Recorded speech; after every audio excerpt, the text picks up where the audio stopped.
What's up, mighty boys and girls, it's your Ranger here and welcome to a top 10, or in this case top 8, list video. Happy New Year, my boys and girls! And even though we are starting fresh into the year of 2021, I think it's more than appropriate to not only look back at this really unique year as a whole, but also look back at the best and the worst things the Gen 8 anime has provided to us in the year of 2020. But let us start with the positive side of the Pokemon anime first. So therefore, grab some popcorn, grab some cookies, and let's do this. Number 8, Twilight Wings. Can you actually believe that Twilight Wings made its debut in January of this year? Because to me, the beginning of the year feels like a goddamn eternity ago. But with that being said, I really have to say that overall I was really surprised how great of a miniseries Twilight Wings turned out to be. Many characters like Bee and Nessa got some well-deserved time to shine, and what I was most impressed of was that Twilight Wings was actually able to tell a well-told story with every episode, especially considering the fact that they mostly only had around 5 minutes per episode. Well done, Twilight Wings, it was a blast. Number 7, the Alola Return.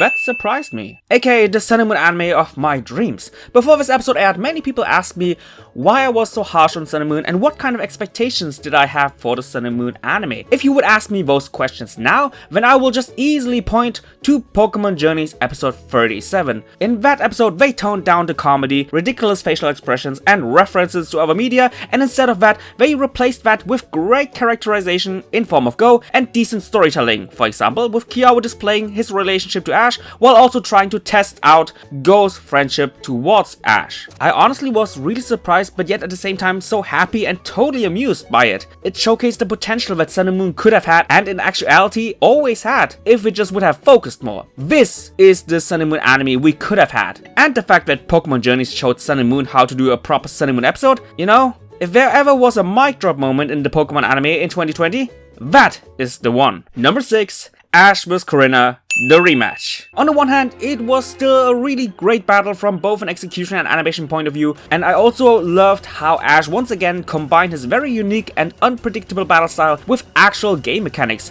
which was also a really nice treat. But the main reason, and probably the only reason I can't put this one higher up onto my list, is solely because it's the rematch, and if there's a rematch, then obviously there was a match beforehand, and oh boy, the match beforehand. The gym battle between Ash and Corrinna during XY set up the expectations for this one so high that in the end it wasn't really able to reach that high standard. No matter if it's the build-up, the animation, the execution of the battle, or just the storytelling within the battle, their gym battle just surpasses this one in all the aspects I just mentioned. So short and simple, good impression in 2020, but nothing even close when it comes to past battles of Ash. Number 5, Bee shocks the world.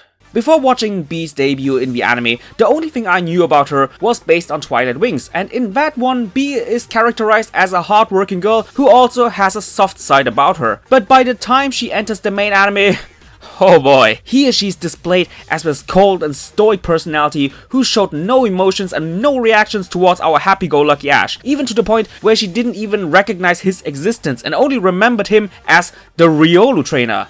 God damn it. And then came the battle between those two, and till this day I still can't believe that they actually executed the battle the way they did, by absolutely squashing and brutalizing our boy. A battle where none of Ash's gimmicks worked, not the usual hopeful comeback, nor Ash's creative strategies. Nothing worked. She just kept on beating him and beating him and beating him, to the point where I just wanted it to stop. And this one-sided massacre sent such shockwaves throughout the community that in all honesty, we can feel it till this day. And to leave such an impression on not only Ash, but also the community itself, that alone justifies a spot on my list. Number 4, and this one will be a highly controversial one, the comeback of Go. I have to explain this one. Throughout the beginning of 2020 until episode 36, Go's main shtick, main character trait, and maybe only character trait was, I'm catching lots of Pokemon. And that right there was one of the reasons many people started to dislike Pokemon Journeys, even causing people to stop watching the series altogether. And I honestly don't know why the writers actually wrote Go the way they did, because in the beginning of the series, Go was actually a really interesting character. A guy who heavily relied on logic,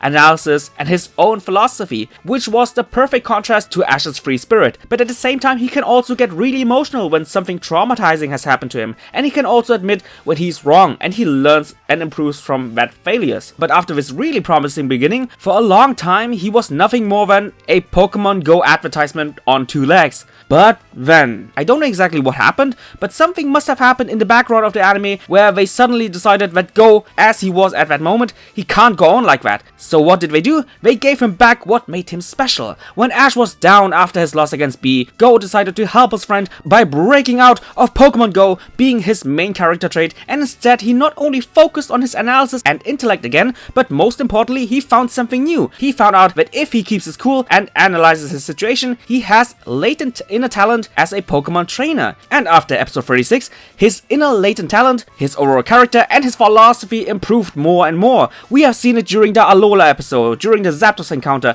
and the Mewtwo encounter. But what was really the shining moment of Go in 2020 in my opinion was definitely the Darkest Day arc, when he got separated with Ash and for the most part teamed up with the best girl, Sonia, and together like freaking detectives they solved the mystery with their brilliant deduction by connecting all the dots from both of their knowledge combined. And honestly, I just love that. I know that many people till this day don't like the guy, but in my opinion he really made a great turnaround before being a complete disaster as a character. I fell in love with Go at the beginning, then I fell out of love, and now the love towards this character is back again, and I really hope that this time this love will stay permanently. Number 3. Koharu / Chloe, aka one of the best things in 2020. Many people will be scratching their heads on this one, but this entry right here is closely connected to the previous one. During Go's teenage phase, let's call it that, of catching many Pokemon just to fill his Pokedex, I gotta admit that even I myself was rather skeptical of whether or not he will get better. But to not completely lose all hope for Go and the anime as a whole, there was this one tiny but shiny ray of hope that still got me invested in Pokemon Journeys back then, and even now, and that certain individual is Koharu. The major criticism in regards to Koharu is that she doesn't have that much screen time, and yes, that lack of screen time as well as Go's catching phase will be included in the worst list. But so far, I really liked every episode of Koharu, and I really do feel like that every appearance she makes, she does one major step forward towards her own story. And although her lack of screen time is a major issue, I myself see this as a rather unique approach compared to past Pokegirls, because by the time you start forgetting her, she just pops up with another great episode. So in actuality, I highly praise this way of telling Koharu's story, but at the same time, I do understand why people don't like this approach. But I do hope that Koharu will continue where she left off in 2020. Lots and lots of potential combined with great story. Now we finally arrive at the run-up of the list, and this will also surprise a lot of people, because number 2 is the Darkest Day arc. Wait a minute, why is this so goddamn high on the list? I know that this might sound weird as hell when I say this, but I really enjoyed this arc. A lot! Especially since basically every arc of the past season, aka Sun and Moon, to me was always between underwhelming until downright disappointing. And yes, I know, most people will remember this arc for just one specific moment, that will be number 1. But even besides that one special moment, I gotta say that one of the main reasons why I put the Darkest Day arc up this high on the list is simply because I expected basically nothing really special from this arc, and to my surprise it really over-delivered. I liked the overall intensity of the atmosphere, I liked the fact that Ash got separated from Go, and most importantly, I liked the overall interactions all those characters had. The mix of analysis and detective work between Go and Sonia, Ash's interactions with Leon, and especially with Chairman Rose, I really liked those interactions. In general, I really liked every character interaction with Chairman Rose, because in my opinion, Rose as a character in general really caught me off guard of how well executed he actually was. And just like I mentioned before, this arc really revived my overall good impression on Go. I don't want to mention too much since I want to keep that for my review, but in short, the Darkest Day arc was basically everything I expected, but I still had a great time. Last but not least, the obvious number 1, and I think the number 1 of many people, is a long time dream finally coming true. No matter if it's the 16th of July 2005 in Japan or late September of 2006 for the rest of us, by the time we saw Lucario and the Mystery of Mew, I do believe that basically 95% of the fanbase had the same thought process going through their head. Wouldn't it be cool if Ash would have a Lucario? And throughout the years, this simple thought developed into a great desire, which lasted within the community for over a decade, until we reached November 13th, 2020, where Ash's Riolu evolved into the Pokemon we always wanted Ash to have, and now